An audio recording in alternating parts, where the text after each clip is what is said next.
My name is Catherine, and the moment everything in my life began to unravel didn't come with shouting or broken glass. It came quietly, too quietly, the kind of quiet that feels wrong in your bones. The morning it started, I was setting the table in my dining room, arranging plates I barely used anymore. White porcelain with a thin gold rim, wedding gifts from a lifetime ago. I polished each one slowly, more out of habit than necessity. The house had been too silent lately. 40 years of marriage leaves echoes in a place. Laughter in corners. Arguments that linger in walls. The rhythm of two lives moving together. But recently, that rhythm had been off like a clock ticking just slightly out of sync. My husband, Victor, had changed. Not suddenly. Not dramatically. That would have been easier to confront. Instead, it was subtle. Late nights. Distracted answers. A new cologne he claimed someone gifted him from work. The way he stopped looking at me when we spoke, as if eye contact required effort he didn't want to spend. I noticed everything. I just didn't say anything. Not yet. That morning, I wasn't expecting trouble. I was expecting lunch. Lena had called me the night before. Her voice had been tense, clipped, like she was holding something back. Can we talk tomorrow? Just us. Lena wasn't someone who called me for no reason. She was my daughter-in-law's sister. We weren't close, but we were polite, respectful. She kept her distance from family drama, which made her request unusual enough to unsettle me. Still, I agreed. Now, as I adjusted the tablecloth for the third time, I couldn't shake the feeling that something was coming. Something I wouldn't be able to undo. When the doorbell rang, I already knew. Not what exactly, but I knew my life was about to split into before and after. I opened the door. Lena stood there, pale, her makeup slightly smudged beneath her eyes. She clutched her purse tightly against her chest, like armor. Catherine, thank you for seeing me. Her voice was barely steady. I stepped aside. Of course. Come in. She followed me into the dining room, moving like someone walking into a courtroom rather than a home. I gestured toward the table. I made tea. And those lemon pastries you liked last spring. She sat down but didn't touch anything. Her hands trembled in her lap. That was when I knew. This wasn't small. This wasn't casual conversation. This was something that would change everything. Lena, I said gently, sitting across from her. What's wrong? She looked up at me. And in her eyes, I saw it. Guilt. Fear. And something else, something heavier. Pity. My stomach tightened. I don't know how to say this, she whispered. And I don't know if I should have come at all. Then start wherever you can, I said calmly. I didn't recognize my own voice. Too steady. Too controlled. Like I was already bracing for impact. She took a breath. Then another. Then she said it. They're seeing each other. I blinked once. Who? She swallowed hard. Victor and Amelia. The world didn't shatter. It didn't explode. It tilted. Just slightly. Enough to make everything feel wrong. Amelia. My daughter-in-law. My son Daniel's wife. The woman I had welcomed into my home. The woman who called me Mom with a smile that now felt rehearsed. Are you sure? I asked. Even as I said it, I already knew the answer.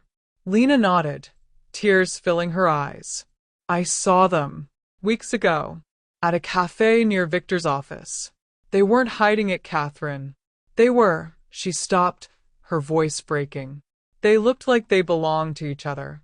Something inside me cracked. Not loudly, not violently, just quietly, like ice giving way under pressure. And Amelia? I asked.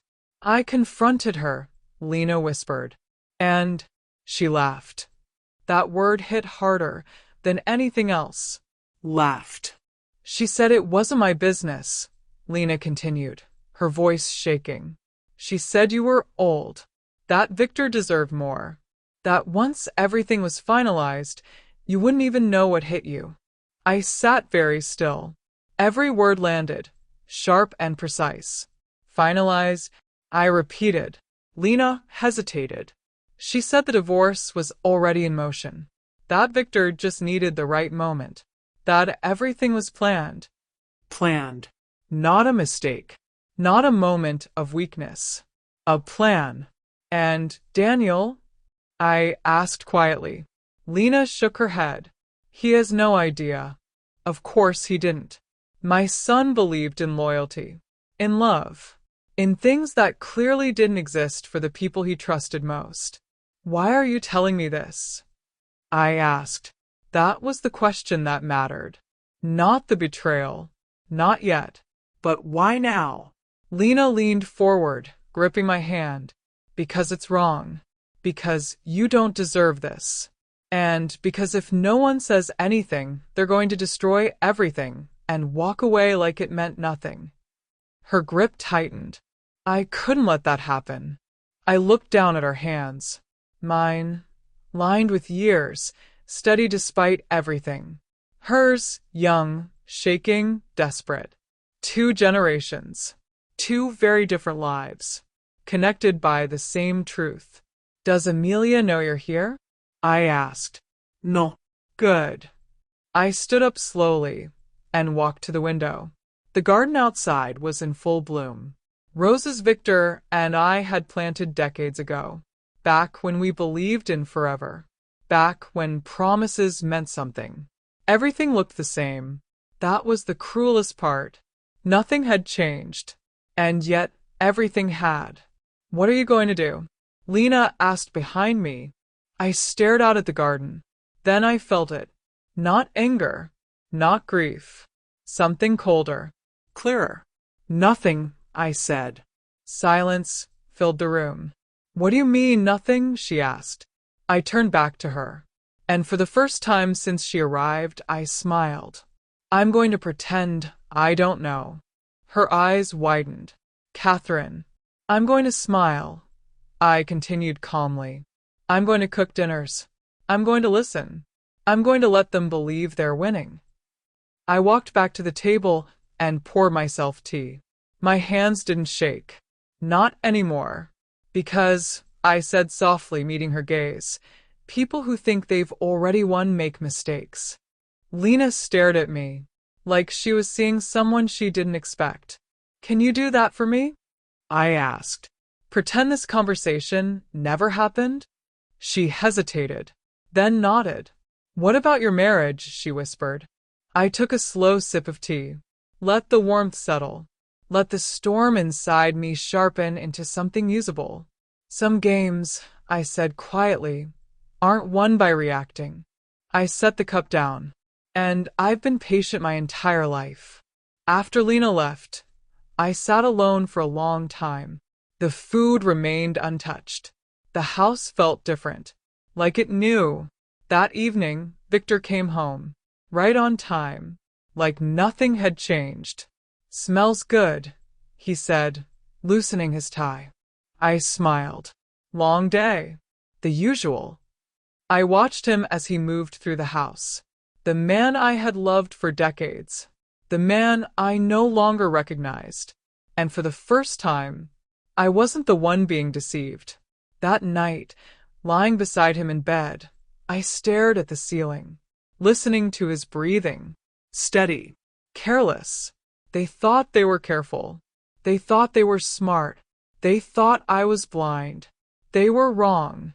And I was just getting started. Living with the truth without showing it is a strange kind of torture. It doesn't explode. It settles. It seeps into everything. Every glance becomes a question. Every word carries weight. Every silence feels deliberate. For 3 days after Lena's visit, I played my role perfectly. I smiled when Victor spoke. I asked about his work. I cooked his favorite meals. I even laughed once, an effortless, natural laugh that surprised both of us. I saw the way he looked at me then, almost confused, as if trying to understand why I seemed lighter. If only he knew. The truth is, once the illusion is broken, something shifts. The fear disappears. The uncertainty dissolves. And in its place comes clarity, cold, sharp, and incredibly powerful. I wasn't reacting anymore. I was observing. And more importantly, I was learning. Sunday came quickly. Family dinner. A tradition I had upheld for decades, long before Amelia ever entered our lives.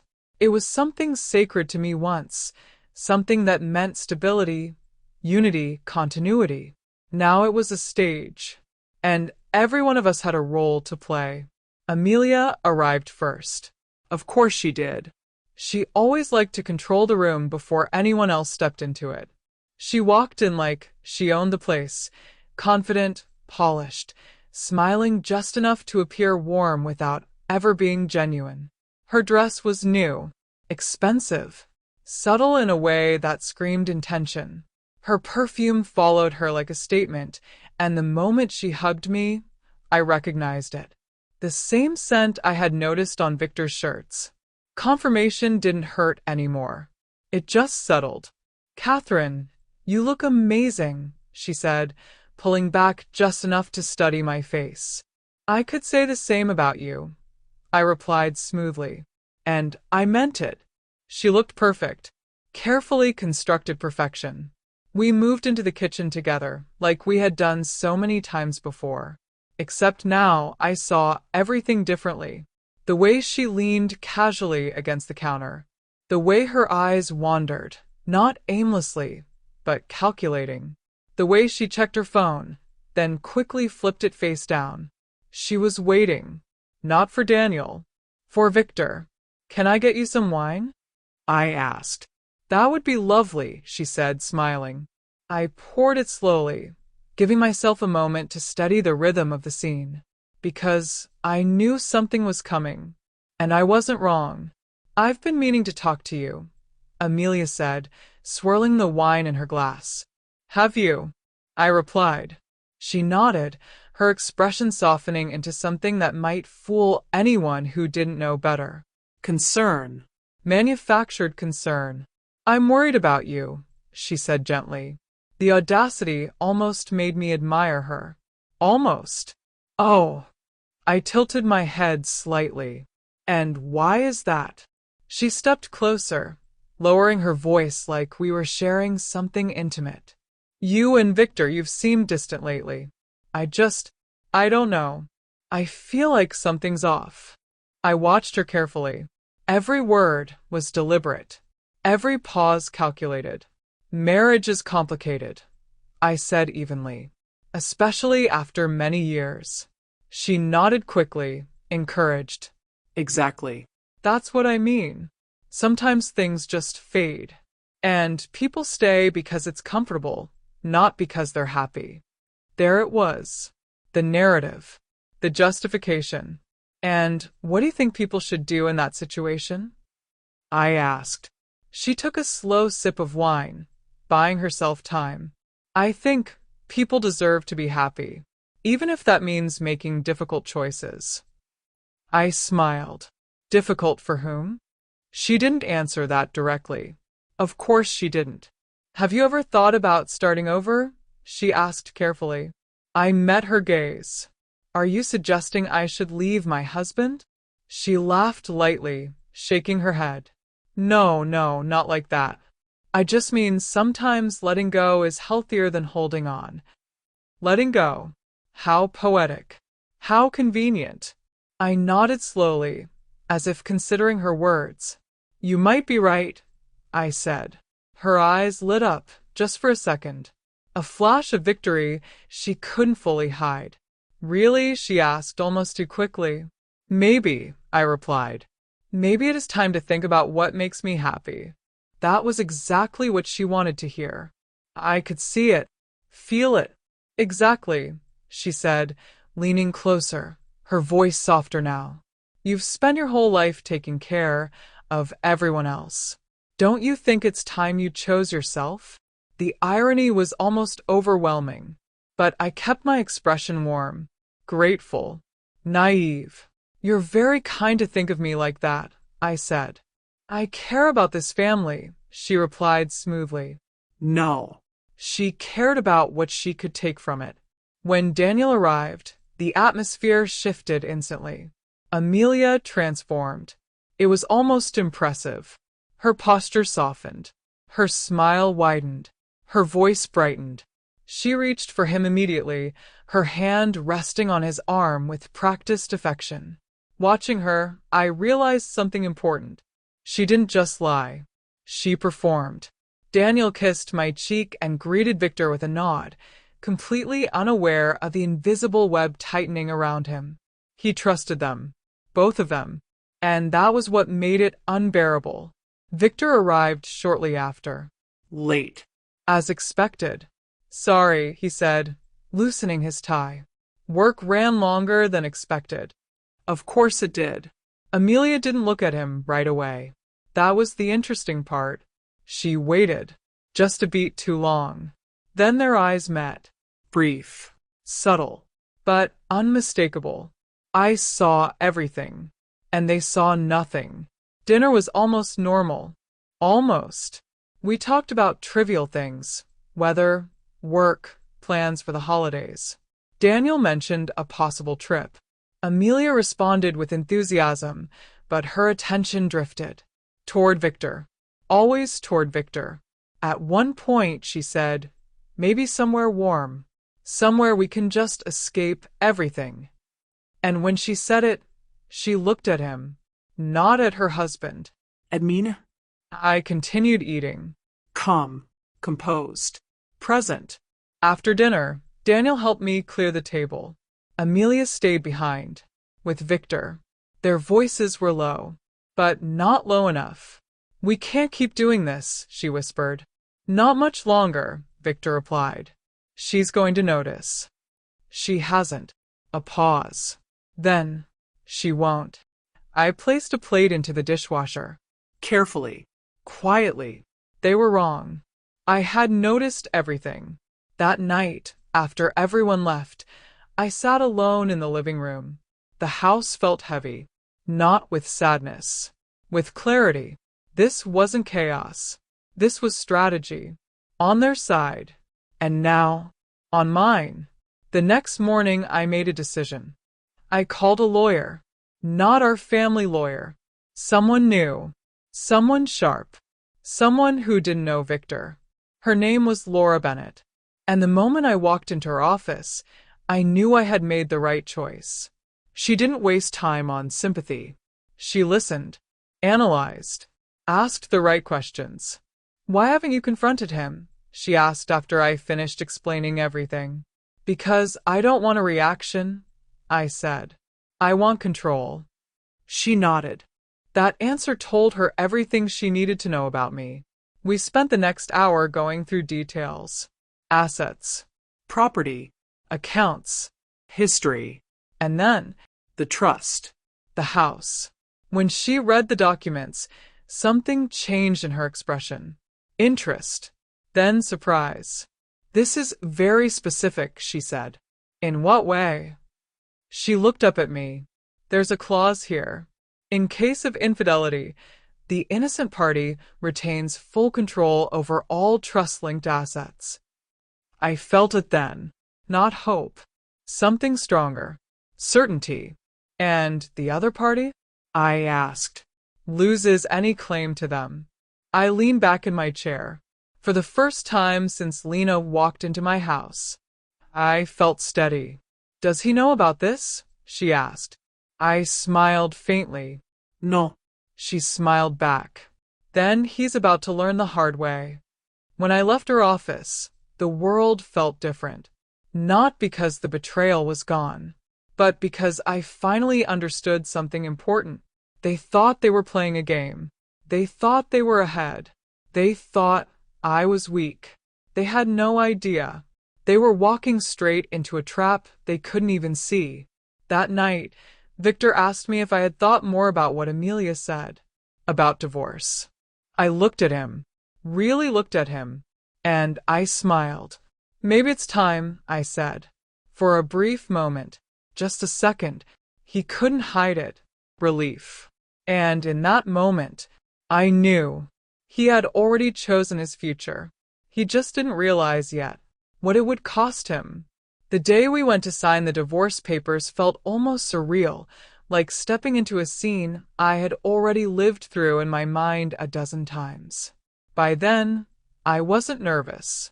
I wasn't even angry anymore.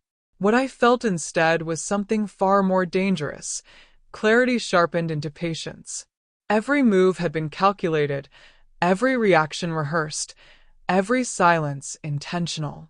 They thought they were leading me to an ending. In reality, they were walking me exactly where I wanted them. Victor insisted on choosing a lawyer. Of course he did. He said it would simplify things, that this would be amicable, that there was no reason to make things more complicated than necessary. I agreed without hesitation. That alone unsettled him. He had expected resistance, maybe even tears, but I gave him none. I simply nodded, smiled, and said, "Whatever makes things easier."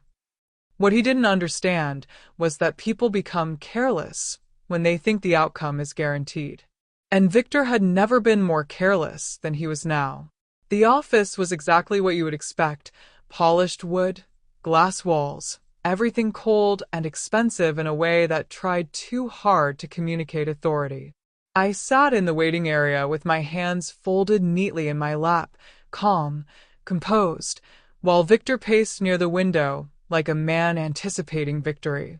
He kept checking his phone, typing quick messages, his expression shifting between impatience and something dangerously close to excitement. I didn't need to guess who he was texting. Amelia arrived 10 minutes later with Daniel. That was part of the performance, too. She walked in with that same effortless confidence, her hand lightly resting on Daniel's arm, her expression carefully arranged into concern. If someone didn't know better, they would think she was there to support her husband through a difficult family moment. But I knew better. And now, every detail stood out. The slight tension in her posture when she noticed Victor, the flicker of something unspoken passing between them, the way she quickly masked it with a sympathetic smile. Daniel looked exhausted, Pale. confused. He still believed this was just a sad, mutual decision, that his parents had simply grown apart. Watching him sit there, unaware of the truth unfolding around him, was the only part that still hurt. Not because I couldn't handle the betrayal, but because he didn't deserve to be caught inside it. We were called into the conference room shortly after. The lawyer, Mr. Halpern, greeted us with the kind of rehearsed politeness that comes from years of managing people's endings. He spoke in smooth, controlled tones, guiding us through the process like this was routine. For him, it was. For Victor, it was a transaction. For Amelia, it was a step towards something she believed she had already secured. For me, it was something else entirely. It was confirmation. It was timing. It was the moment before everything shifted. The documents were laid out in front of me, thick, precise, carefully structured to look fair while being anything but. I took my time reading them, not because I needed to, but because I wanted them to watch me do it. I wanted Victor to feel that slight flicker of unease. And I saw it. The longer I stayed silent, the more his confidence started to crack, just slightly. The terms were exactly what I expected. I would receive a modest apartment, a portion of the savings, a structured monthly payment that suggested dependency. Everything framed in language that sounded reasonable, but underneath it all was a clear message. I was being removed, reduced, and repositioned. The house that had been in my family for generations, was listed under his control. That was the moment I almost smiled. Almost. Mr. Halpern cleared his throat, leaning slightly forward. "We've structured this agreement to reflect the realities of the situation," he said, his tone carrying that subtle layer of condescension disguised as professionalism. Given your husband's role as the primary financial provider, this arrangement ensures stability for both parties. Stability. What a carefully chosen word. Victor leaned in slightly, adopting that same calm, reasonable tone he had used on me for years whenever he wanted to sound right. Catherine, this is the easiest way. You won't have to worry about managing the house, the expenses, all of that. This gives you freedom. Freedom. From my own life. I looked down at the document again, letting the silence stretch just long enough to make everyone slightly uncomfortable. Then I asked, and the house? Mr. Halpern adjusted his glasses. There are some complexities regarding the original ownership and documentation. It would be simpler to leave it under Mr. Carter's name until those are resolved. Simpler. Of course it was. For them. I nodded slowly, as if processing something complicated. I see. At the far end of the table, Amelia shifted slightly, her fingers tightening around Daniel's hand. I could feel her anticipation, almost vibrating beneath the surface. She thought this was the final step. The moment everything she had been working toward would become real. And Daniel, he just looked uneasy. Not suspicious. Not yet. Just uncomfortable. Do you have any questions? Mr. Halpern asked. I looked around the table. At Victor. At Amelia. At my son. Then back at the papers. No, I said calmly. And then I reached for the pen. That was the moment everything changed. Not outwardly, not visibly, but internally. For all of them. Because none of them expected it. Daniel leaned forward slightly. Mom, are you sure you don't want to think about this more? I turned to him and smiled. A real smile. Gentle. Reassuring. Sometimes, I said softly, you have to know when something is already over. Victor frowned slightly. He didn't like how easy this was. He had prepared for resistance, and instead, I was giving him acceptance. That made him uneasy, even if he didn't fully understand why. I signed. Slowly. Carefully. My name looked the same as it always had. But everything it represented had changed. There, I said, placing the pen down. That should do it. The room was quiet for a moment. Amelia couldn't hide it this time. That flicker of triumph. Quick. Sharp. But undeniable. Victor exhaled, the tension leaving his shoulders in a way he didn't even try to disguise. Relief. Pure, selfish relief. Thank you, he said. Not to me. To the situation. To the outcome. To the illusion that he had won. I met his eyes. And for just a second, I let him believe it. As we stood to leave, Mr. Halpern gathered the documents, already discussing timelines and formalities. 60 days until everything was finalized. 60 days until the life they imagined would begin. 60 days until the truth would reach them. Outside the building, Daniel hugged me tightly. Are you okay? He asked quietly. I placed my hand on his cheek. I will be. And I meant it. Amelia stepped closer, her voice soft, almost warm. You're handling this so well. Not everyone could. I looked at her, really looked at her, and smiled. Strength, I said, often looks like acceptance. She nodded, satisfied with that answer. She shouldn't have been. As they walked away, I watched them carefully. Victor and Amelia moved slightly closer than they should have.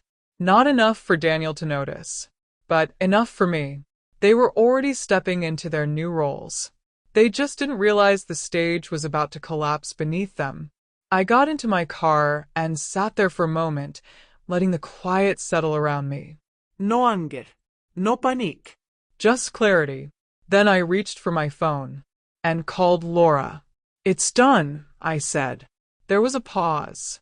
Then her voice, steady and certain. Good. Then we moved to the next phase. I looked out through the windshield, watching people pass by, completely unaware of the war that had just quietly shifted direction. Yes, I said softly. Now we do. Because they thought the story had reached its conclusion. They thought the papers meant the end. They thought I had accepted my place in their version of events. But the truth was, this wasn't the end. It wasn't even the turning point. It was simply the moment they stepped into a future that no longer belonged to them. The first crack didn't come from Victor. It came from Daniel. And when it didn't sound like anger or shouting. It sounded like something breaking quietly, irreversibly, from the inside. It was early afternoon when I heard his car pull into the driveway. I was outside in the garden, trimming the rose bushes, the same ones I had tended for decades. There was something grounding about it, the rhythm, the repetition, the quiet control over something that still made sense.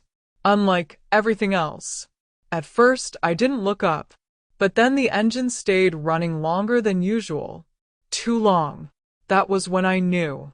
I set the shears down and turned.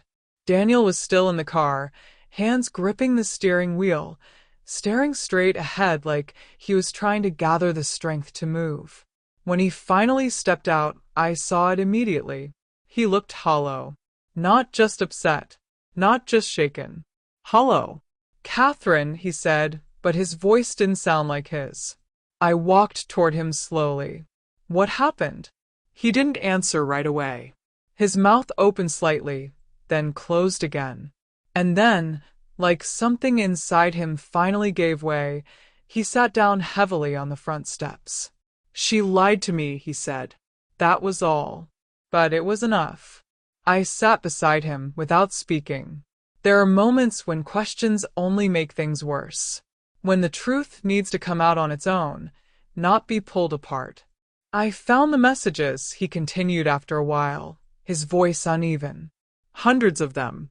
Between her and him. He couldn't say Victor's name. I understood why. They weren't even careful, he added, letting out a hollow laugh that didn't belong to him. It's like they thought I would never look. They did think that. Because people like them always believe they're smarter than everyone else. How did you find out? I asked quietly. Lena, he said. She called me. Told me where to look. I didn't believe her at first.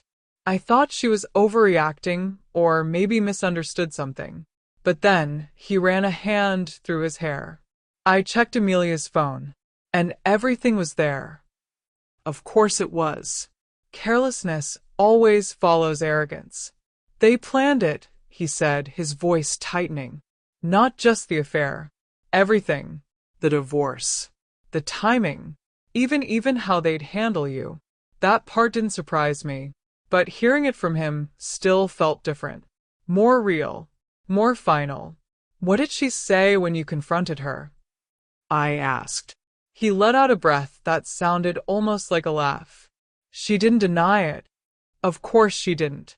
She just looked at me, he continued, staring at the ground, and said I was naive. That I should have known she wasn't the kind of person who stays stuck in a life that doesn't benefit her. Benefit her. That was the word she chose. Not love. Not happiness. Benefit. And then? I asked. I told her to leave, he said. I gave her an hour to pack her things. She didn't argue. She didn't cry. He paused, his jaw tightening. She smiled. Like it didn't matter. Like she had somewhere better to go. She thought she did. I placed my hand gently on his shoulder. You didn't deserve this, I said. He looked at me then, really looked, and something in his expression shifted, confusion mixed with something else. How are you so calm? He asked. He did the same thing to you. I held his gaze. Because this was the moment where truth stopped being strategy and became something we shared. Because I already knew, I said. He blinked. What? I've known for weeks, I continued calmly. Lena told me. I didn't confront them. I didn't react. I watched. I listened. And I prepared. He stared at me like he was trying to understand who I was. You knew, and you said nothing? I said nothing. I confirmed, because I needed to know exactly what I was dealing with. Not just what they were doing, but what they believed. Daniel shook his head slowly. I don't understand. I know, I said gently, but you will.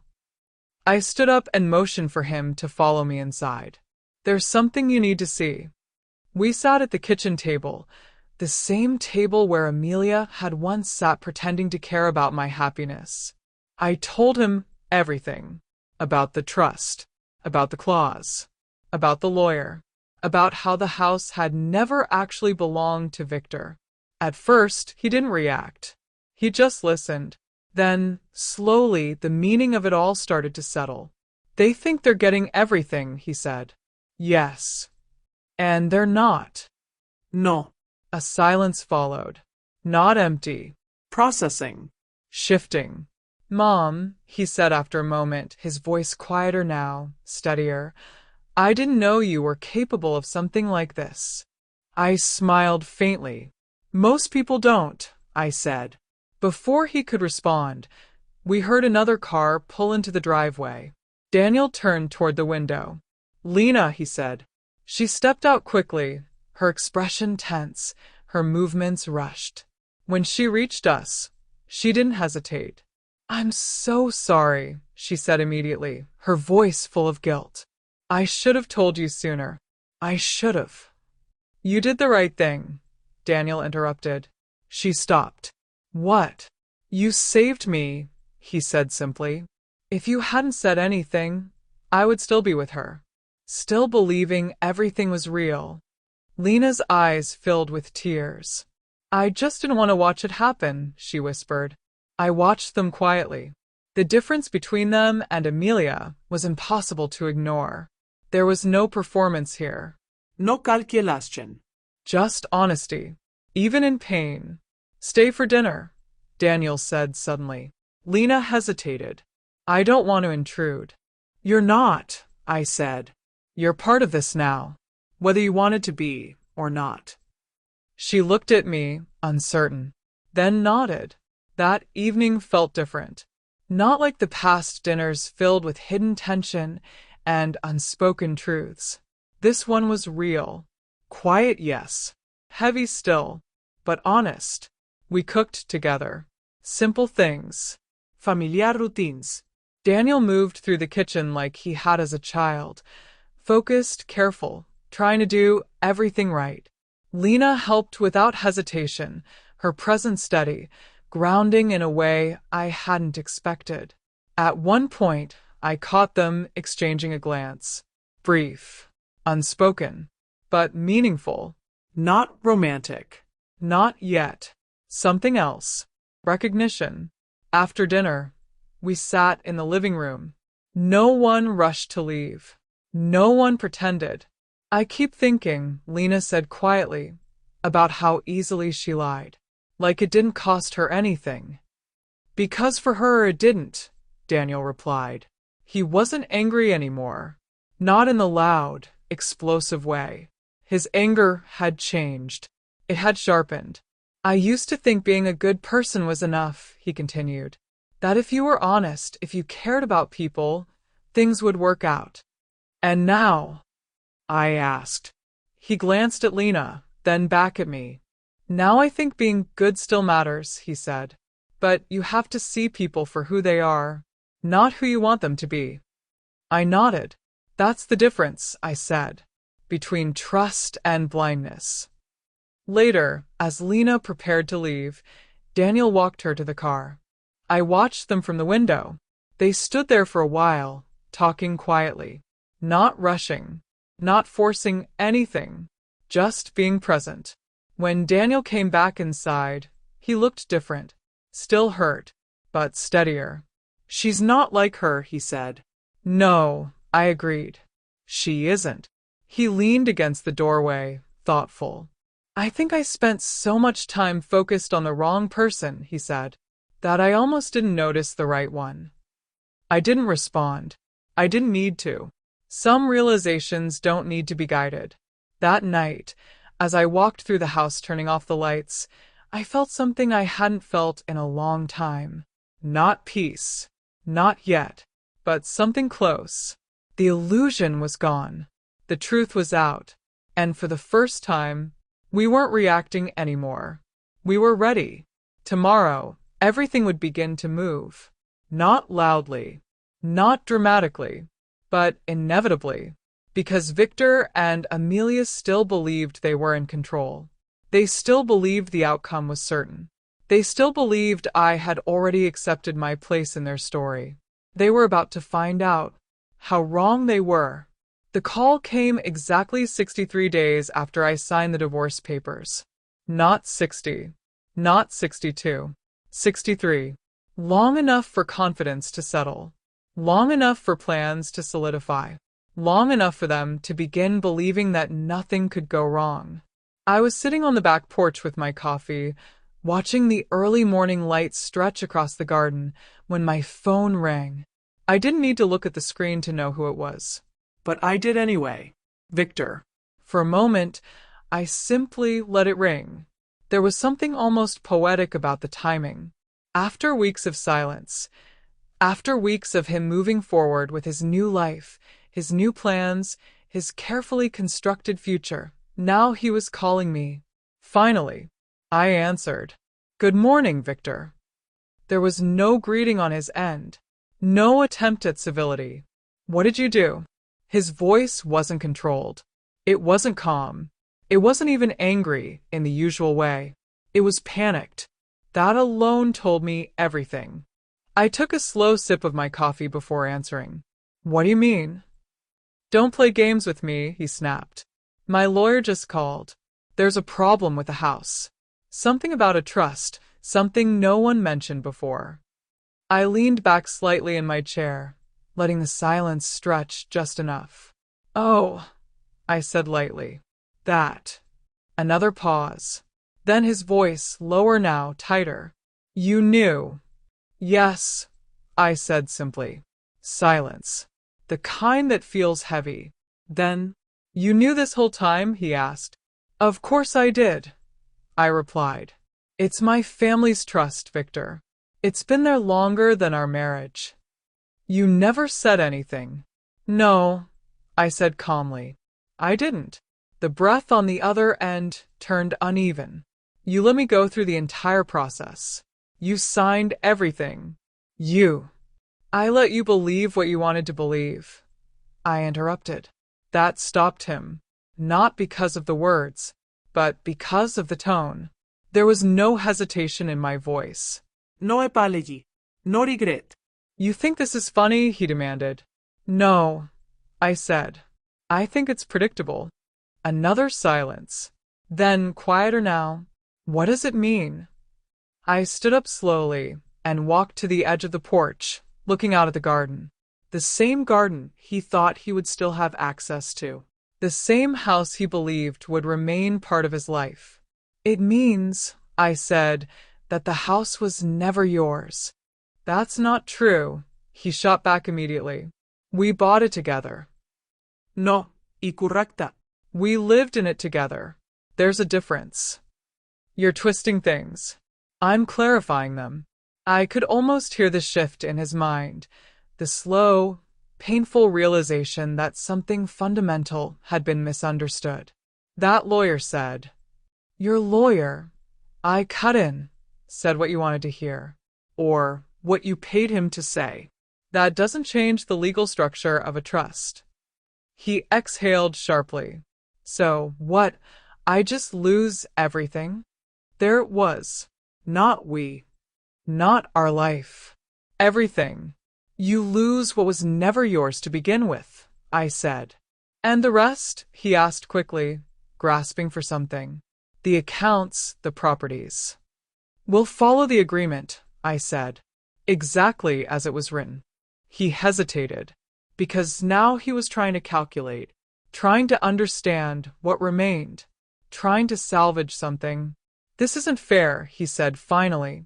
I almost smiled. Fair. I repeated. You want to talk about fair? His silence told me he didn't. But I continued anyway. Fair would have been honesty, I said. Fair would have been ending the marriage before starting another relationship. Fair would have been not planning a future behind my back while sitting at my table pretending nothing had changed. That's not. Don't, I said sharply. And that single word stopped him completely. For the first time in this entire situation, I wasn't controlled. I wasn't careful. What you did wasn't a mistake, I continued. It wasn't confusion. It wasn't something that just happened. You chose it. Every step, every lie, every moment. He didn't respond, because there was nothing to say. After a moment, his voice came back, quieter. What am I supposed to do now? That question almost made me laugh. Not because it was funny, but because it was so small. After everything, after all the planning, after all the confidence, that was what it came down to. I'm sure you'll figure it out, I said. There was movement in the background. A voice. Sharp. Demanding. Amelia. Of course. She's here, he said. I assumed. She wants to talk to you. No, I said. She. No, hirap. A pause. Then, softer now. Catherine, please. I closed my eyes briefly. Not out of weakness. Out of finality. No, I said again. I have nothing to say to her. The silence that followed felt different. Not tense. Not uncertain. Finished. This isn't over, he said finally. Yes, I replied. It is. And then I hung up. The phone didn't stop ringing after that. First Victor. Then an unknown number. Then again. And again. I ignored all of them, because there was nothing left to discuss. An hour later, Daniel arrived. This time, he didn't look broken. He looked focused. They know, he said as soon as he stepped onto the porch. I know. He sat down across from me, leaning forward slightly. They tried to argue it, he continued.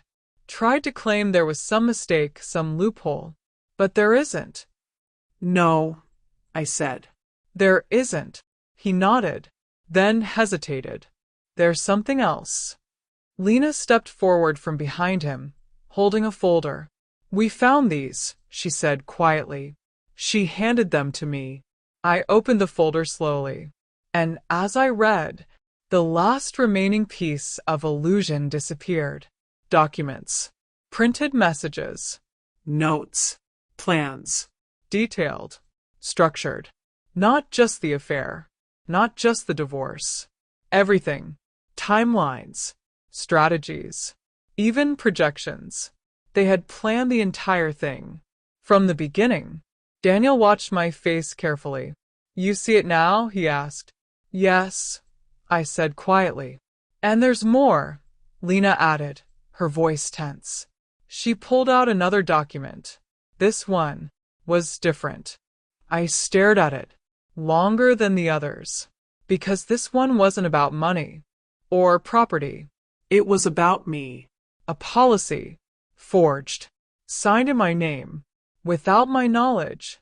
For a moment I didn't speak, didn't move, because suddenly, this wasn't just betrayal.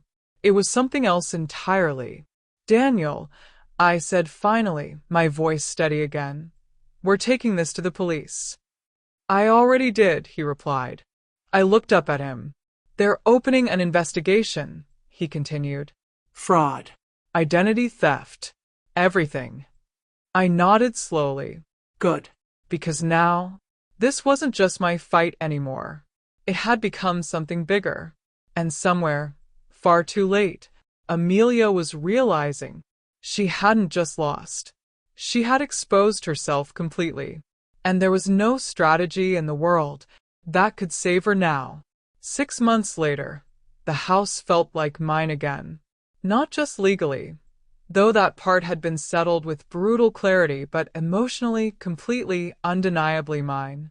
The air was different, lighter, Cleaner. The kind of quiet that no longer carried tension, but peace. For the first time in a long time, silence didn't feel like something was missing. It felt like something had been removed, something that no longer belonged. I stood in the kitchen early that morning, preparing Thanksgiving dinner. The same kitchen where I had once smiled through lies, where I had listened to carefully crafted manipulation disguised as concern, where I had watched betrayal unfold in slow, calculated movements. But now everything about the space had changed. It wasn't just the absence of Victor or Amelia, it was the presence of something real.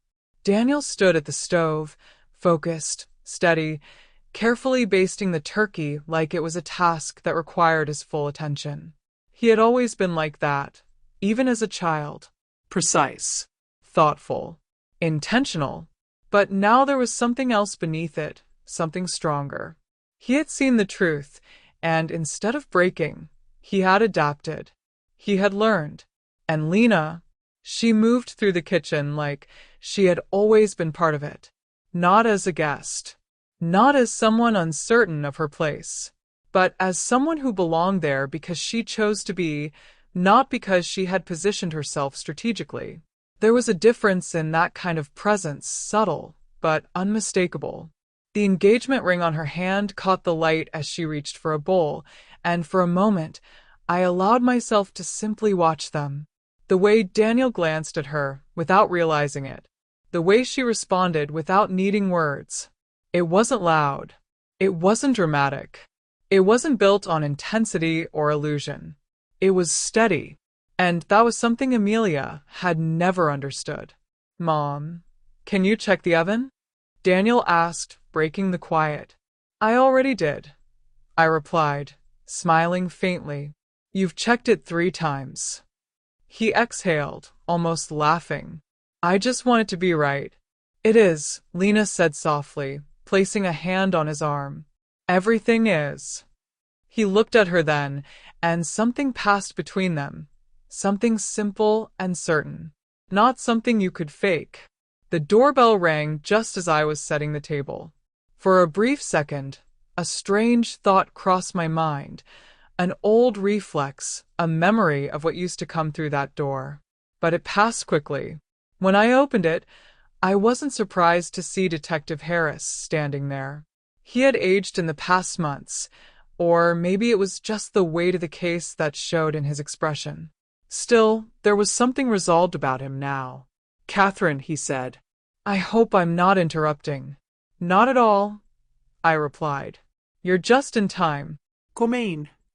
He stepped inside, glancing briefly toward the kitchen where Daniel and Lena stood. There was recognition there. Familiarity. Closure. "I wanted to update you before the holiday," he said once we moved into the living room. I already knew what this was about. Still, I waited. "It's done," he said. 2 words, but they carried everything. "The charges are finalized," he continued. Fraud. Identity theft. Conspiracy. And more. I didn't react immediately. I didn't need to. "And Victor?" I asked. "Cooperating," Harris said. "He's trying to reduce his involvement. It'll help him, but not enough to erase what he did." That sounded right.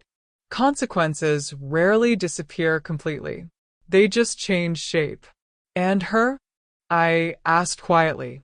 Harris paused, then said, "She's facing everything." Good. There was nothing else to ask. Nothing else to clarify. The story had reached its natural conclusion. Not because everything was resolved perfectly, but because the truth had fully surfaced. And once that happens, there's no going back. After he left, I stood in the living room for a moment longer than necessary. Not thinking, just acknowledging.